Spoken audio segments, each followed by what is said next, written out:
welcome to another episode of Sticky Situation. Today we're going to be working on putting all the power in back in the bathroom here.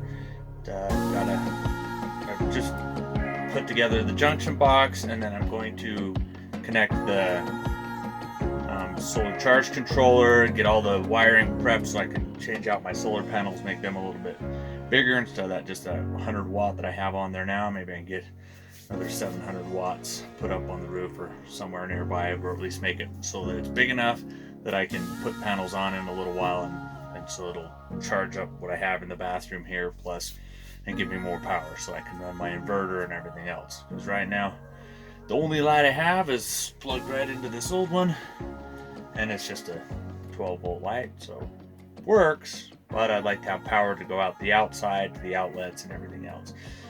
So I'm gonna install the outlet on the outside. I'm going to put everything else in and then connect everything together for the electrical. So I'll show you what I've got done on the panel right now and show you what I still have to connect.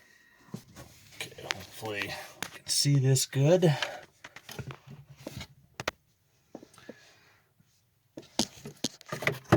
Back a little bit more, give us a little bit more room. All right, so here's my sub panel. I've got my breakers.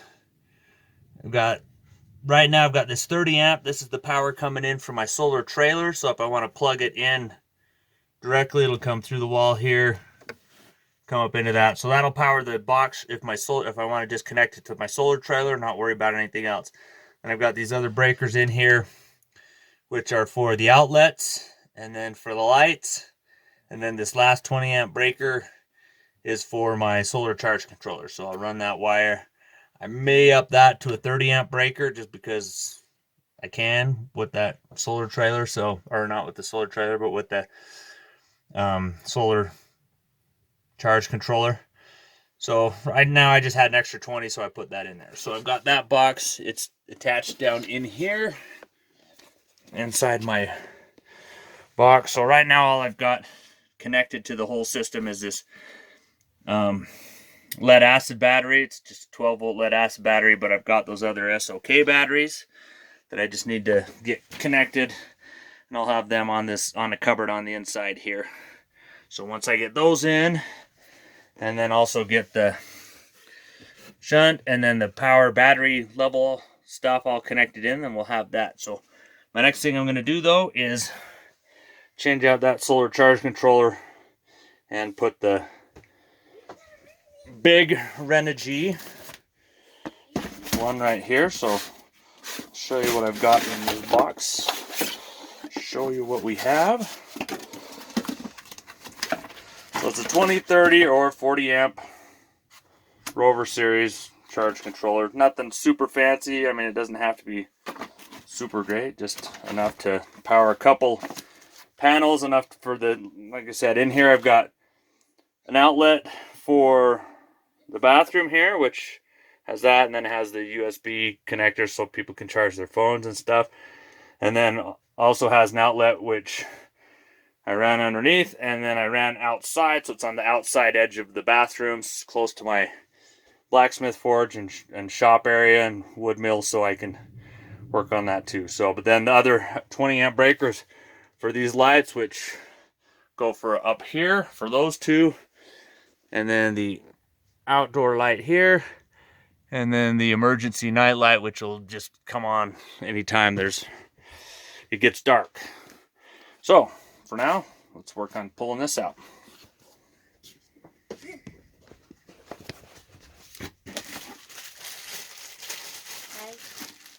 Hi, Rhino.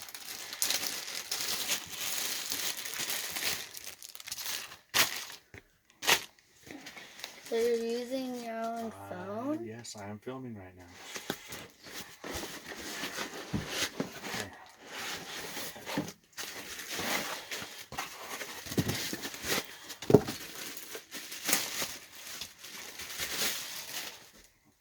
All right, so here's this charge controller.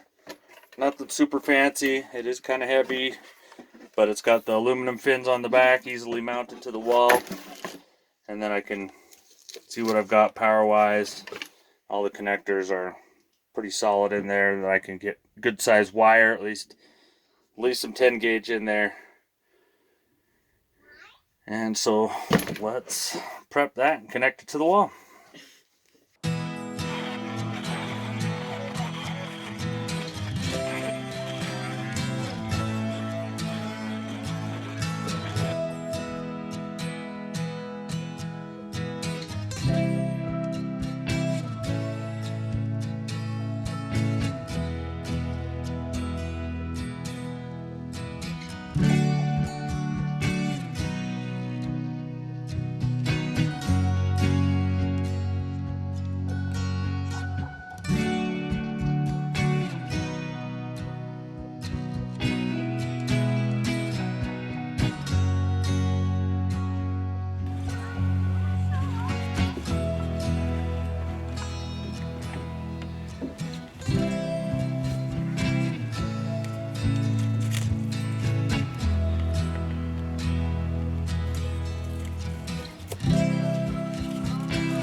Alright, so I'm putting on a GFCI outlet so that if there's any water or something, because it's an exterior thing, so it's got to have that so I can test it, reset it, so keep that circuit. If it blows because of water, won't take out the rest of my system.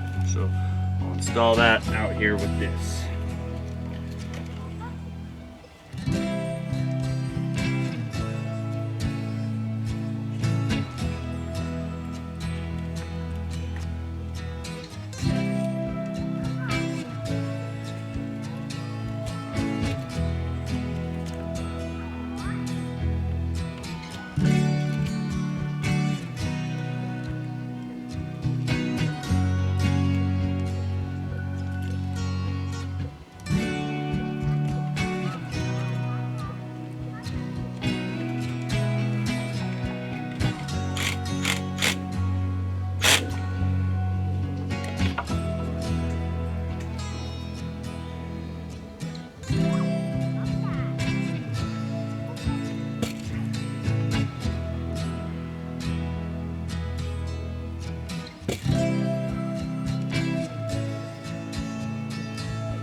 And I'm also using 10 gauge wire on this one,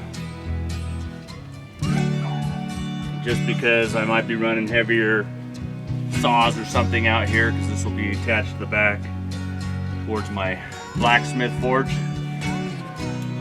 So heavier wire for it.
I always like to do my wires in kind of an S-curve, that way it folds into the box better, depending on which way it's up and down.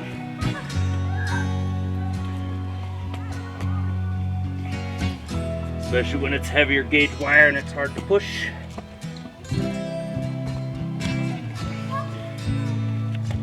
Then I'll be sticking this waterproof outlet on here as well. Keep the rain out of off the outlet.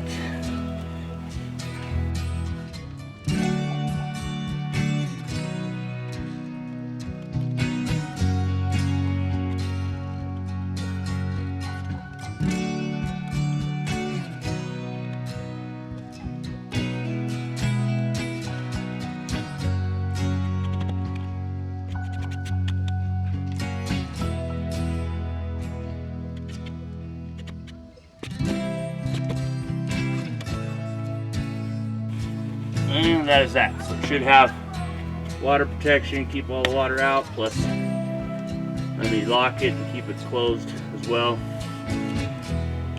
So pretty good little outlets. I like them. It'll keep it safe, keep it from getting wet, setting off my circuits all the time.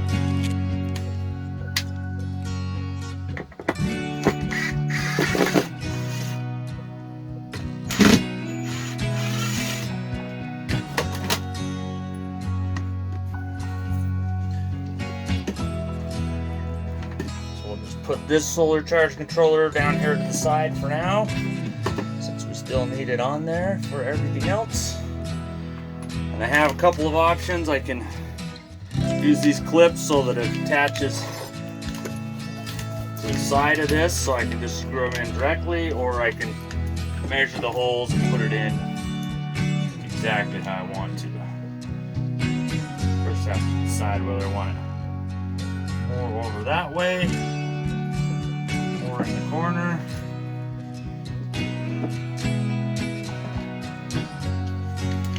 We'll go on this side. But maybe I'll just keep it here because it's easy to run down to the inverter and everything else from here.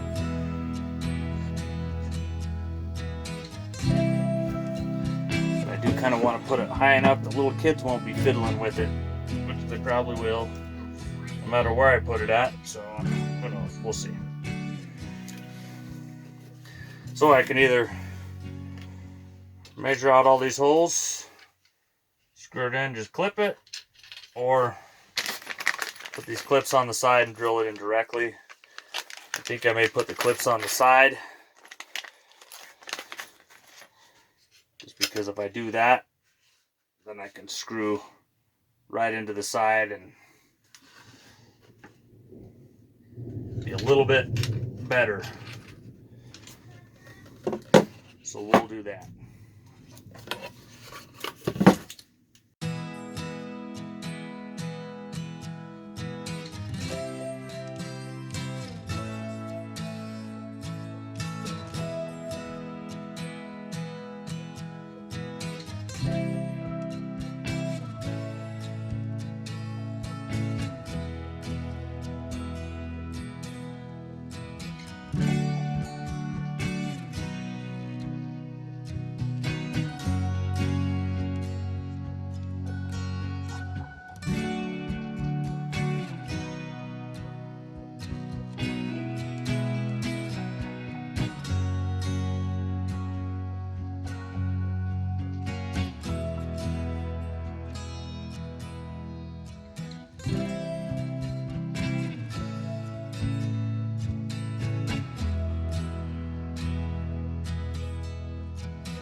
Okay, so the next thing I have to do now that I've got the charge controller connected here is I need to drill a hole through the outside so I can run the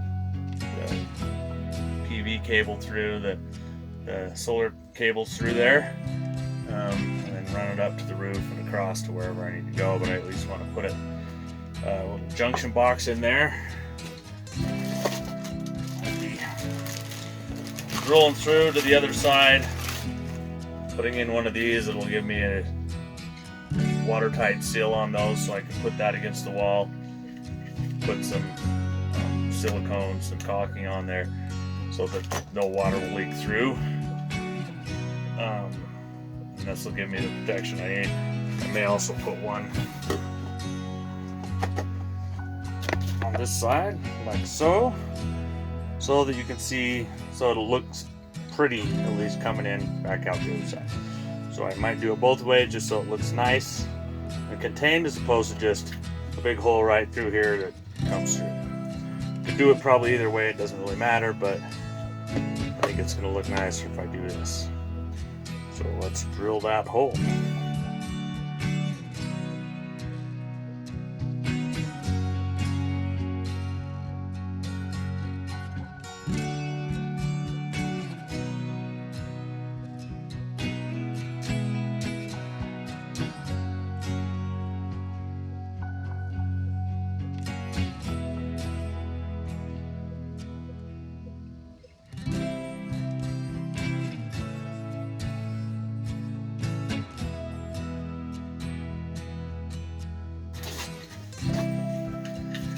Okay, so I'm just using this 8-gauge wire, which will be coming in from the outside of the building. I'm just going to leave these connectors on it like this, so that I can plug in my whole solar array from there. I can disconnect it whichever way works best, and I have enough to go through the wall and connect to the solar charge controller on the inside part of the bathroom. So we will tighten those fittings down so that it clamps them in tight, keeps them waterproof. Just got to make sure that I have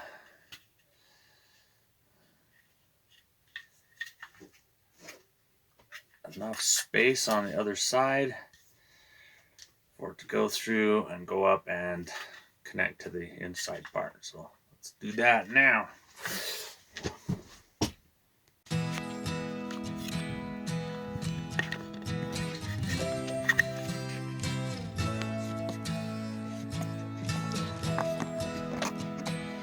Always tricky to find that hole when feeding through wire, especially if it curves at all.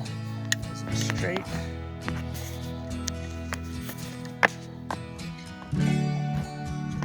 And especially because there's insulation and other things in the middle of there, I may have to get my stick and poke it through.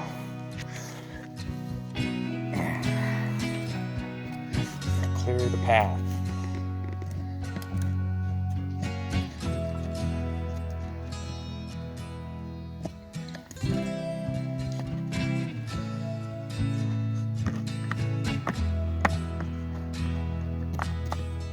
Come on, where you at? Where are you at?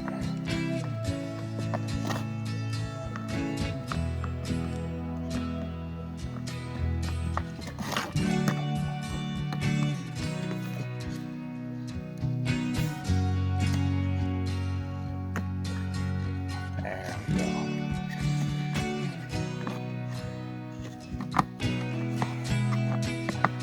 Now, so I can just get some caulking, screw that down, get some caulking, and then I have these 2 connectors out here which I can then run up to the roof. The solar panels up there, but hopefully with bigger solar panels. 100 watts, not enough to support the inverter and everything else we got. So let's do the inside now. Alright, so as you can see, I now have it coming through the inside of my wall into here. I've got my positive and my negative. And on the bottom of the box, I'll show you here, we have a positive, PV positive and PV negative right there. So I'll put the red one in there and the black one in there.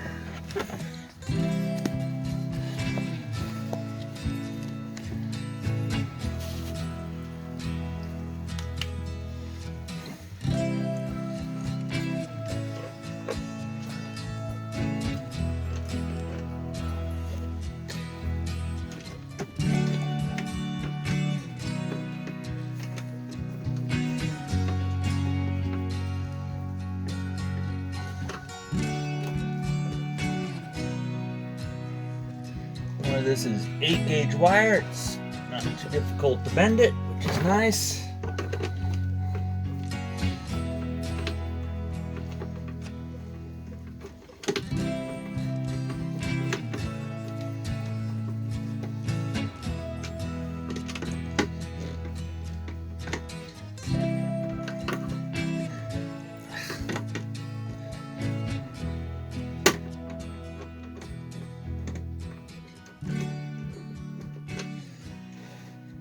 Try that again.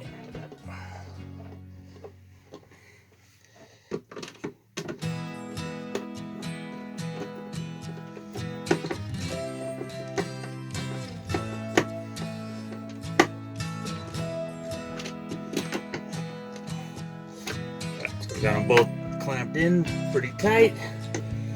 So I'll tighten up a little bit better because it still feels a little bit. There we go. Now it's tight.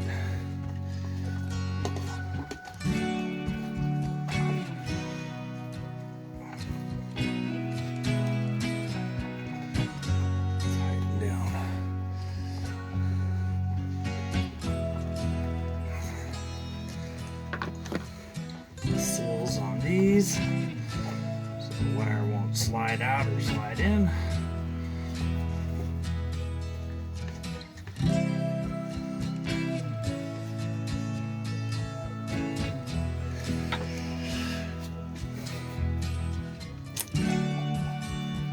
And that is that part connected. Getting a little bit of rain out here today. A little bit of hail too, which is why I'm in doing electrical, because it's been raining for a couple days and it's super muddy now. So yeah, work inside when it's drainy and work outside when it's good. On to the next part. Alright, so next I'm going to be connecting to the inverter, and I've just got this 2000 watt inverter. It's a cheap inverter from Harbor Freight, but takes this size of connector here, little ones. So I've got some 8 gauge regular wire that I will be connecting those onto. So I'm going to have positive and negative of those. So I just need to make those cables. So I can connect onto that and then run the other end up into the solar charge controller. So let's crimp those cables real fast and go from there.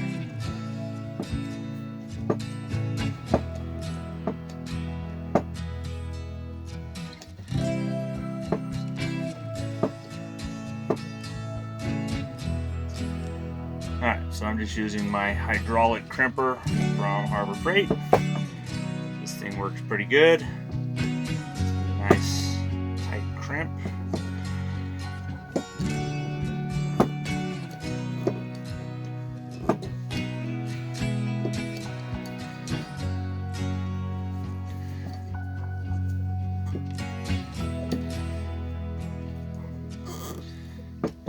It also comes with all the different jaw sizes and stuff, so you can see this one's 8 gauge for that one. It's great. I can change those out to any size, so it's an okay tool. One of the decent ones from Harbor Freight. Still is kind of hard to crimp, but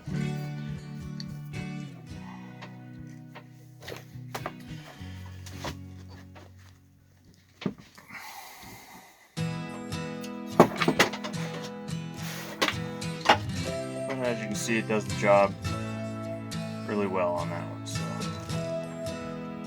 show it out to you. Not bad.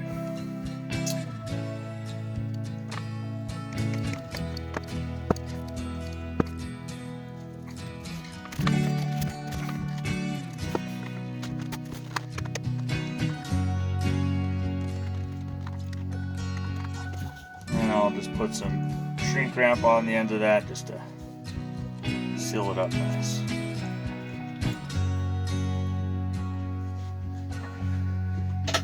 Okay, I've crimped all of the cables that I needed. So these ones are the ones that will attach from the charge controller down to the battery. So we'll go and connect those in, connect it up to the battery, then from the battery to the inverter. Of course, we got a little shunt and stuff in there, so we'll get all that put in. But now let's connect these ones to the charge controller. Back here.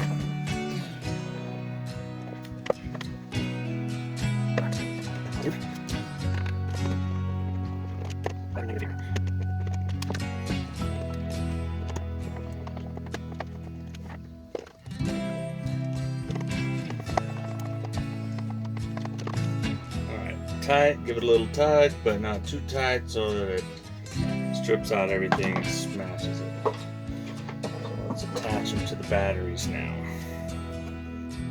So I'm connecting my negatives up first here.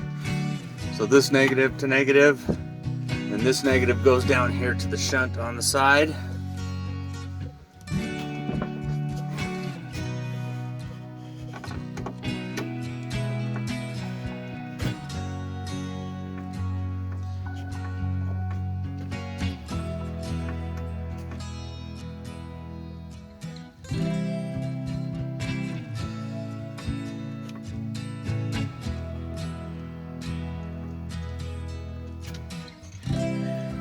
Luckily these ones have covers, but these ones won't be able to fit another cover on there. I mean, I could put it in there, but it won't do much.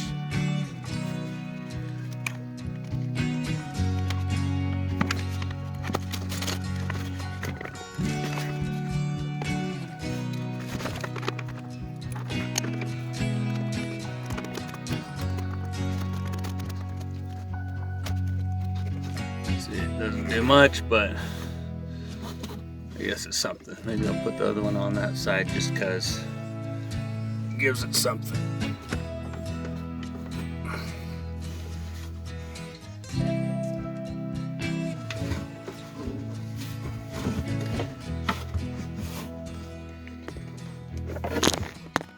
I also connected this in. So I drilled the hole, put this in, so this will tell me how much battery charge I have. And I've connected it down to the shunt, so once I get all that part connected, I just need to run one, actually have to run one little cable from here to the shunt, which will read the full battery thing. So let's get that cable out. So here's my battery setup. Let's see. So here's the battery setup. I got these ones connected in parallel. So I got my positive to my positive, and then my negative to my negative. Then from the positive, I've got this cable right here, which is the from the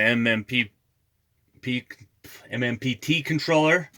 So that's the energy coming in from the solar panels and everything. Then this one here goes out to the inverter, and then this cable right here is just the thermostat, so I can put that down in there to say, you know, it'll measure my temperature on there, so I kind of keep it in between both batteries. On the negative side here, and on this side over here, just a little bit of light down in here. Maybe that's too much light, I don't know. Alright, so I've got my parallel cable coming in, then that goes down to my shunt, and then from my shunt it goes out to the not yet connected inverter, which is right here. I just have to slip that back down inside. Then of course you have your negative coming in from the Mppt controller, so that is, it's pretty basic. Then this, of course, the shunt goes, got my battery monitoring cable, which is this white one right here, which reads and tells me what my battery is. Then it connects from here to the back of my meter, which is out here. Which right now I still have to set that up, say how many, so it'll tell me what my battery percentage is and everything. So that's a little bit more of a process on setting that up. So the only thing left that I have left to do now would be to put in my inverter, and then from the inverter I can connect it into my panel, and then that should give me lights to everything else. So let's get working on that. Okay, I got the inverter all connected now. Can't really see very well down into there. And I got the breakers turned on. And we have light. And light outside. So, doing good. Got it all. So we now have it charging in here right now, flowing into the batteries, going down. The only thing I have left to do is program this shunt. I mean, it looks like it's showing that there's power going through it and out right now, which means it's going to the lights and stuff, which is good. I just need to program zero state so we know exactly what the state of batteries are when they're full. And that is good. So it looks like we got it. We're ready to go. Finally finished up everything. And that's the build for the bathroom, the solar panels and stuff. I mean, I've still got to put some bigger solar panels up on top, but we're getting really close, and hopefully we'll have this bathroom 100% done and ready to go by next year. We'll see. So stick with it. You got it. If you haven't subscribed, please subscribe to my channel. Give us a like. We really appreciate likes, and we also like when you share with all your friends. So thanks again for being part of this journey, and we'll see you on the next one.